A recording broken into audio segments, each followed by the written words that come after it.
Markku Turunen is our next presentation. It comes from Tampere University TACCU Accessibility Unit. And we are very proud that in Tampere University, we have maybe the largest accessibility studies in the world, at least in Europe. And now I think, Markku, I will just simply let you do the introduction of something that we are so proud of. Thank you. You're welcome. Okay, thank you for the kind words, and great to see so many of you online. So I'm Markku Turunen, professor of interactive technology from Tampere University, and I will present now briefly our Tampere Accessibility Unit and the offerings it has. And also, I like to show some examples of the different accessibility related projects that we have been carrying out during these years. Very briefly about myself, I started to work in the very first accessibility related research project already in the end of 90s. Yes, I'm so old. And the very first project which I did for my like a master's, my PhD studies was developing voice user interfaces for people with visual impairments. And since then, we have been working with a lot of different user groups and different applications, and I'll explain that a little bit later in my presentation when I'm giving some examples from the years. But that said, this used to be just some kind of like interest towards working with accessibility-related themes over the years until something like now 4 years ago, I gathered with two of my colleagues from language studies. They are professors of Swedish and German language studies. We decided that it's time to put more focus on this work, and we established the Tampere Accessibility Unit, which I'm going to present now. So yes, it was in 2020, so it's actually even less than 4 years, 3.5 years, something like that, when we established this unit between two research centers, existing research centers, and the co-founders with me are Camilla Lindholm and Maija Hirvonen. And currently, I think this number 17 members is actually a little bit old. I couldn't update the exact number of members, but we have roughly about 20 people working in this accessibility unit. We are quite multidisciplinary group because there are people from not only from computer science and human technology interaction, which are my own fields, but also from language studies. Then we do a lot of work with medical department, etc., etc. I think especially our course offerings, in them we have all fields of the university represented in our courses. And like said, the idea came from, I mean, we all been doing quite long for accessibility related research projects, and we also have every now and then we have been trying to include accessibility into our courses, but we have never had actually before the last couple of years accessibility courses, actual accessibility courses focusing on accessibility. And what we wanted to do is that we really like to gather all of this information that is scattered around and make a coherent set of courses. And we managed to do that. To our knowledge, we have the most extensive accessibility course offering in the whole world available at the moment. And we also start now a master's program on the topic. But I'll talk that a little bit later on. And we do quite a lot of collaboration with external stakeholders, like here. I'm really glad that I can be part of this offering you have. and this is really important because in order to make a bigger change, we really need to work together. We need to gather our forces together so we can make a difference. That's my personal view. So if we yeah, so I talk a little bit about the accessibility education that we are having. So first of all, we created this collection of courses which we call as accessibility in a digital society. It's basically we try to provide a comprehensive multidisciplinary view on various aspects of accessibility in our society. So, and since we are a higher education institution, we are a research university which is giving teaching. We like to have both the theoretical perspective into these topics. So some courses are quite theoretical, but on the other hand, there's a really big need for very practical accessibility education.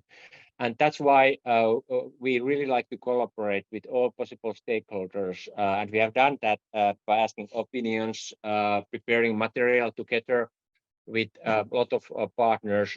So we can also provide something which is directly practical and can put into action, for example, by the companies who need this kind of education. The need is coming from multiple sources.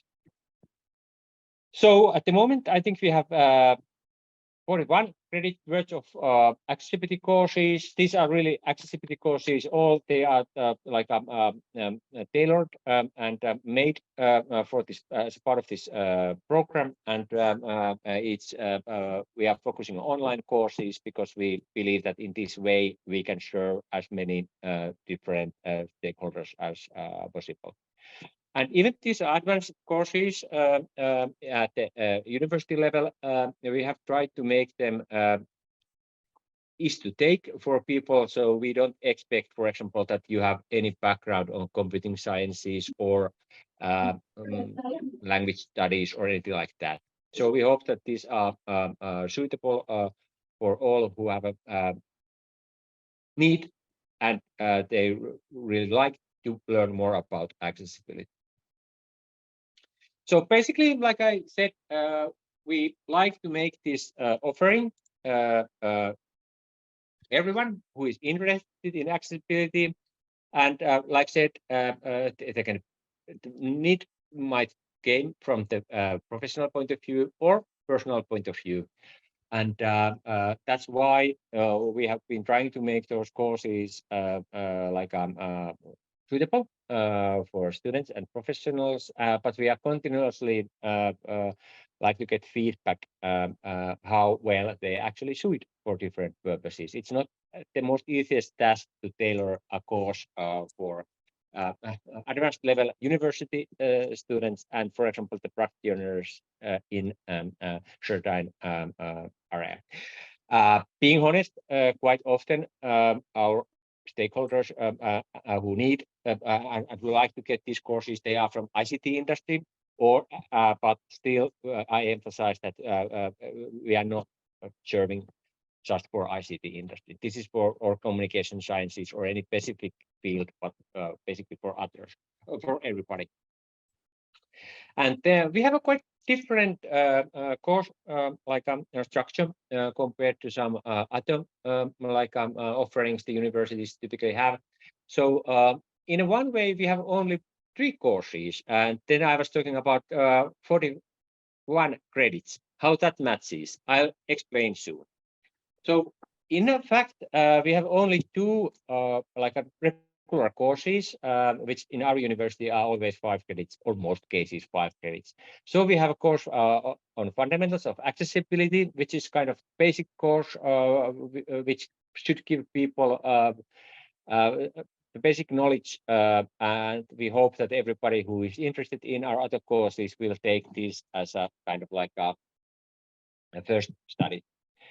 Then we have a methods and technology for accessibility and their evaluation. And this is actually not a course as such, but it's a collection of 1 credit courses, and we have more than 30 of those courses. I will come back to those soon. And then there's independent project work, and we have been quite much emphasizing that this is the course which we hope that people who take this course, they have taken our previous courses, at least the fundamentals of accessibility, and maybe something from those specific courses that I'm going to introduce to you soon. And here in this project work course, people can take a real world problem. For example, quite often people are taking, getting the project topic from their profession, for example, of what they are doing in their work or in their hobbies or personal life, and then they tackle those issues based on the knowledge got from those courses. And we are working heavily with continuous learning unit so that this will be suitable for people in different situations outside of the university students. So the fundamentals of accessibility, the basic course, it gives an overview of how accessibility can be taken into account in everyday communication and digital services. And when I'm talking about accessibility here, by the way, we focus on digital accessibility. In Finland, we have a specific word for that, and we have digital specific word for physical accessibility, and I really and our focus is on digital accessibility. We take into account, and there's some, of course, knowledge that we need from physical accessibility as well, but our viewpoint is definitely on digital accessibility because we are strong on that. And we don't have expertise on so much on physical accessibility, which is more on like a from different perspective. This goes hand in hand. We cannot draw like a exact line. What is physical accessibility? What is digital accessibility? This goes often hand in hand. But our viewpoint is we approach this from digital viewpoint. So and that's it. The basic topics or the main topics in this fundamentals of accessibility course is like we will introduce what is accessibility, something about legislation, policies, then there's users as and we divide those between cognitive and sensory impairments, and accessibility is more than people with certain like impairments. That's definitely not the only view, but still these are quite important in this field. So we go through typical, so-called typical like impairments, and then we have material and accessible culture and communication. Then ways how we can make the different digital contents more accessible. And my own field is accessible human technology interaction. I'm going to give some examples of that. And also as different assistive technologies and adaptive strategies, they are really important in digital accessibility. And we we often deal with user experience, so how accessibility and user experience are related. And of course, the very big topic at the moment, and it's going to be so, is web accessibility, so the accessibility of different digital web services. Then, yeah, like I said, we have 31 courses. I think the latest one is sign language. I'm not sure if that's yet included here. Actually, it seems that it's not. So it will be more than that at the moment. And we are all the time implementing new courses. So the idea here is that when we designed this program and this course collection of courses, we first tried to make bigger courses, but then we realized that people really have very different needs. Not everybody needs to know all about accessibility, even it would be nice. In reality, people like to have like a very focused knowledge on some specific field, and it was also so we made the decision to make this kind of micro credentials, and we made all of our content besides those two courses which I mentioned, the project course and the basic course. We then made these very specific courses, and you can see that the topics cover quite much from For example, I can take my own specializations, accessible information visualization, which is I'm teaching in many formats. Then we have a lot of this more technical and content-related web accessibility, but there are also courses, for example, on games, gamification, and how about their accessibility, subtitling, easy language, and spoken interfaces, pictorial communication. And then some topics that were asked from us. I can say that, for example, how to face a disabled person. This need came from our stakeholders. They wanted to have this kind of information, so we made this specific course. There are some similar as well as defining and discussing accessibility in society. There are a lot of, as you probably know, there are a lot of terminology and there are a lot of, let's say, traditions, strong opinions, and a lot of place for misunderstandings. So the terminology related to accessibility is really important. So we made this course so that people can see how in different fields these things are discussed. And this is actually, there's no universal way to do that, but at least we want that people know the most common terminology, the most common like a misunderstanding of them, etc. So yeah, this is briefly different courses. All of these are MOOCs. They are like available all the time. So there are no like basically you can take these courses anytime you like. Then we have made specific courses for purposes of the continuous like learning. And very briefly about what we do in from research perspective. Like I said, we are quite multidisciplinary a bunch of people. So there are a lot of these research viewpoints. There are same aspects as in our education. We really believe that research and education should go hand in hand, but of course there are research topics are not always exactly the same as our educational offerings. But for example, assistive technology, easy language, and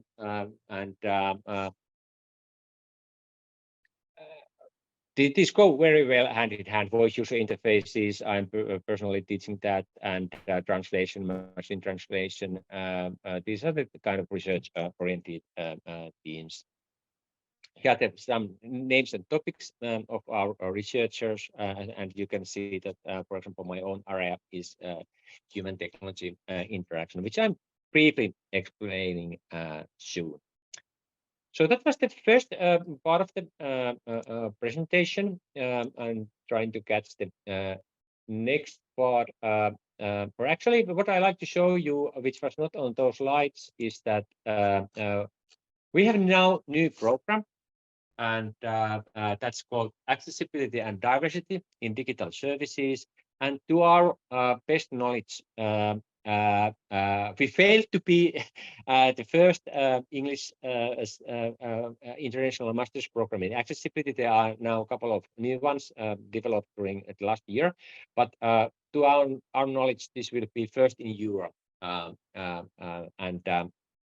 Basically, you already saw the content of this master's program.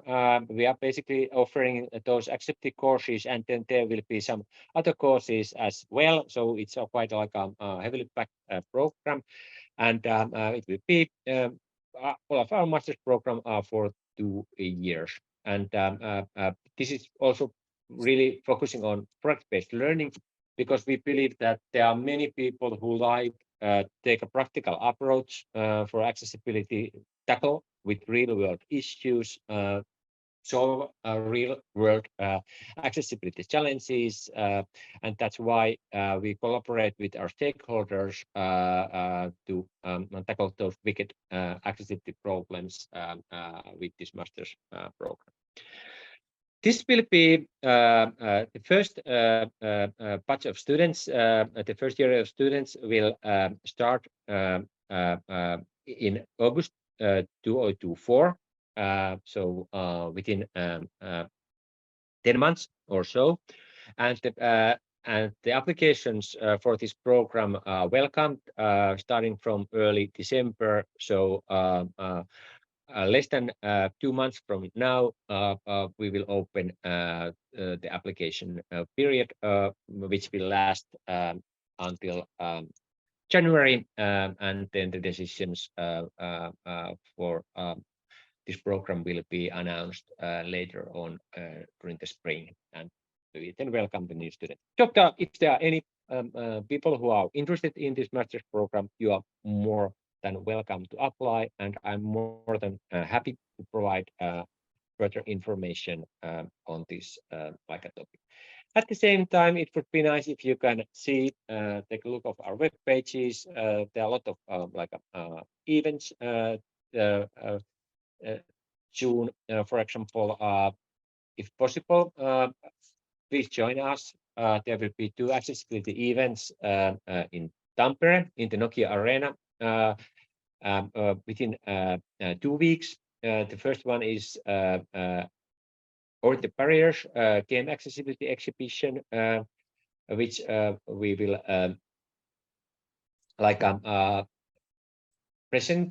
organize with our stakeholders, and there will be competition for accessible gaming. Actually, you can see here pictures from the last year's competition. There are people with certain disabilities who like to compete in esports. And the second event on the next day will be accessible culture. We really like to see our cultural events to become more accessible, and there will be discussions, panels, etc. on those topics. And we are also releasing opening a exhibition for Tampere Museum Vapriikki, which is the main museum in Tampere about accessible gaming. It will be starting in December as well. So if you visit Tampere, please remember these events. So I think that if I had half an hour, I'm spent that almost. So maybe you have questions or comments at this point. Markku, thank you so much. It's Andrew here in Umeå. I want you to know that there are 47 people in this room, and they're about to give you a huge round of applause, but Zoom will automatically cut out the noise from that. Okay. So you just have to imagine in your head the sound of 47 people applauding very enthusiastically. Oh, that's lovely to hear. Oh, you are so kind.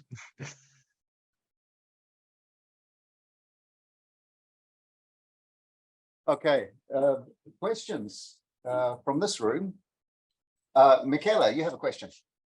Maybe you can repeat it also. No, you will. Okay.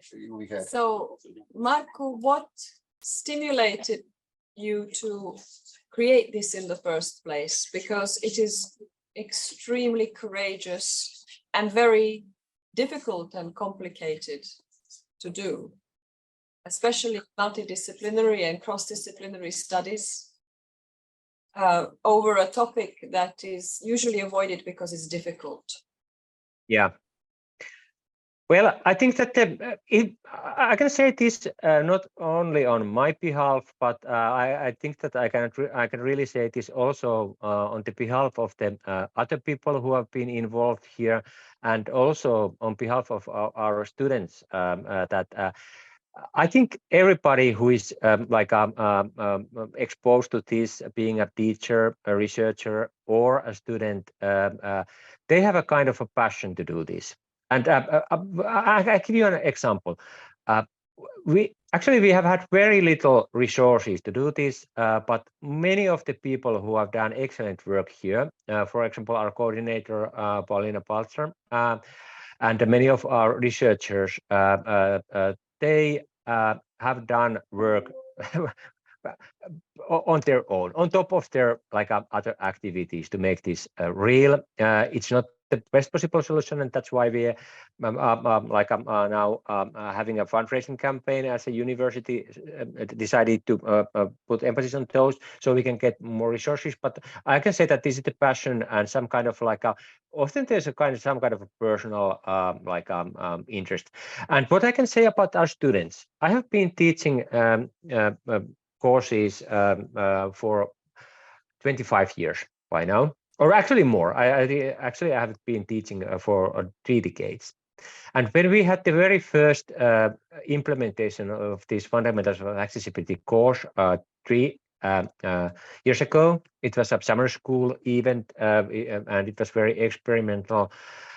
The enthusiasm among the students, for example, how much they discussed online. It was the dark days of pandemic, as you all remember, so we had to be online. But I have never seen such lively discussion, and the comments were really super quality compared to the courses that I usually teach.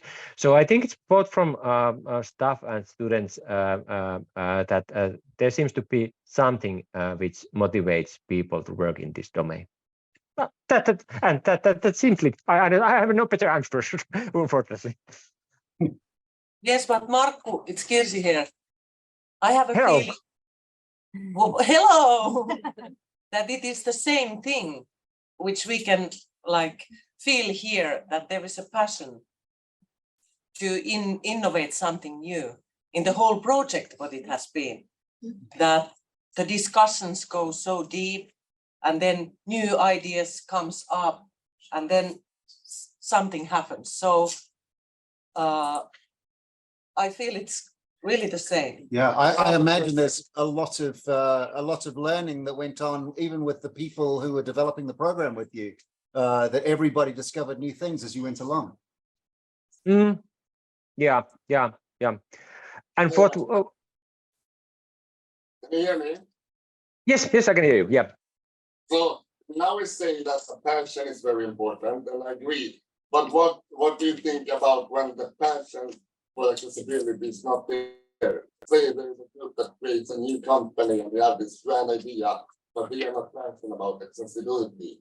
How do you think that fits into this space of other creative ideas? People who don't want to spend their life on accessibility, but still want to innovate.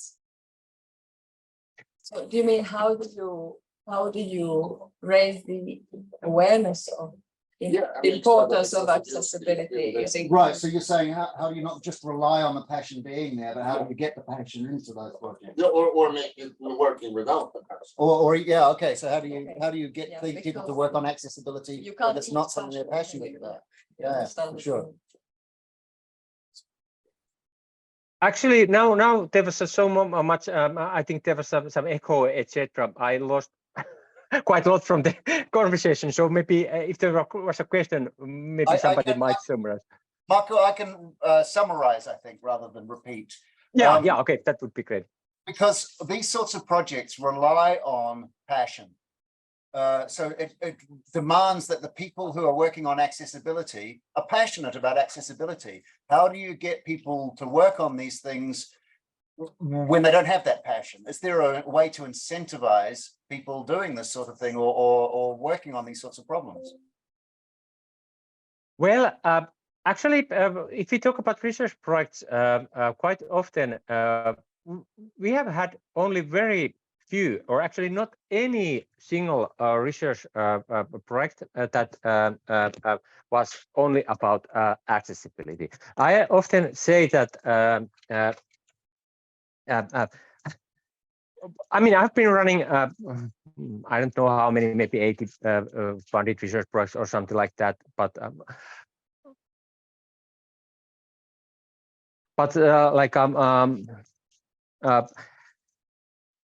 in most of the cases, our research project deals with something else than accessibility, and then we had to fit in the accessibility view. And that's how we actually are able to make advantage in this field, because it's still, even people talk about accessibility, they say that it's important, and yeah, blah blah. But still, if you apply funding for accessibility projects, it's really hard, especially from applied sources. So so in reality, we had to tackle other issues, bring in the accessibility viewpoint, and then educate people along the way as well that this is important. That's the only way that at least I have find a viable thing to do in our research. I'll take you an example. We have plenty of projects dealing with mobility services, and we have just insisted that accessibility should be important in mobility, and we have then taken this viewpoint. Yeah, and then like you said, we have people who have definitely right attitude as a part of project. Then we can expose the whole research project community, which is most of them have never thought about accessibility in any deep sense. Then they can be exposed to this. This has been our strategy.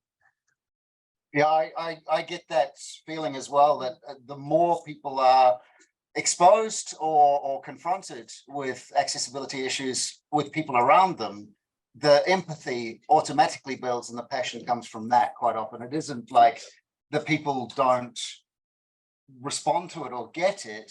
It's that people that don't have passion for it are quite often not confronted with that in their day-to-day lives, and so they think of it as an out there problem rather than a problem that they are particularly concerned with. But I wanted to check, please, before you go, Professor Turunen, are there any questions in Albania, in Finland, or in our labs in where are we? We've got Portugal here as well. Yeah. Oh, sorry, no, I'm not sure if I got it right. I'm just seeing if we have any more questions from any of our other labs. Yeah. You go. Okay. Yes, sure. Please go ahead if you have any questions. I have a question, which is, does Professor Turunen work with, where he probably does in his work, ACM, because they run Good IT, and because we were with the people from Good IT, this work should definitely be included. Absolutely. Just in case that wasn't clear to all of the participants online, there is an organization called ACM, which is the Association of Computing Machinery. Yeah. So it's a very, very old organization, and they haven't updated. But they have an event and a project called Good IT. No, it's one part of the ACM is Good IT. Good IT. So it's IT for good. Yeah. And we were wondering if that you intersect with that with your project. Actually, directly, of course, ACM is quite important from us because essentially I'm a computer scientist. So, for example, our conference is that we run yearly is associated with ACM. But actually, maybe we should take a little bit deeper look of what other things there might be. From that viewpoint, and we are publishing in accessibility journals and participating in conferences, but I'm not familiar with the item entity that you said, so I must do my homework here. No, I am happy to connect you with the people in charge. So Good IT has been around for about 10 years, but it was different before. It was run by a different group, and it was called Now, in the last 2-3 years, they've taken over mainly from University of Bologna, together with the Technical University Lisbon, and then with, of course, international presence. So I can connect you, and I think this fits perfectly with the work that they are doing. That's lovely. On sustainability. Small amounts on accessibility, I think you can really become an authority on accessibility in this group. Okay, that sounds really great because as a matter of fact, this accessibility program that we are now starting, it's a part of a bigger master's program called Sustainable Societies and Digitalization. I'm running this whole thing. So sustainability and especially societal sustainability is close to my heart as well. So I would be grateful if you can make this connection. And I have one more connection, which is in-house, in your house, kind of, because the University of Tampere in another department are in charge of the journal that CERN publishes. So this is CERN in Switzerland, and it is the Journal of Experimental Innovation. Maybe you know, or if you don't know, then no, I don't know. Yeah, I have to take a look of that. First, that I need to connect you with, because this also, some of the results from this group will probably qualify for that as well. And then there can be a very nice connection to CERN Idea Square, where some of these new kinds of approaches are tested with students, with lots of different kinds of people. So that is another avenue that I think this your multidisciplinary group should be part of. So I will try 2 introductions. Wonderful. One in-house, one outside. All right, and on that, I think one more round of applause for Markku Turunen.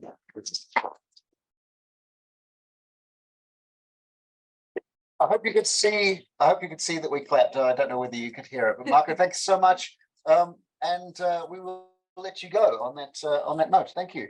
Kiitos, Okay, Markku. thank you. Kiitos. Kiitoksia. Okay, oli tosi mukava. It was very nice to talk with you again. So have a nice day and continuation for the event. Bye. You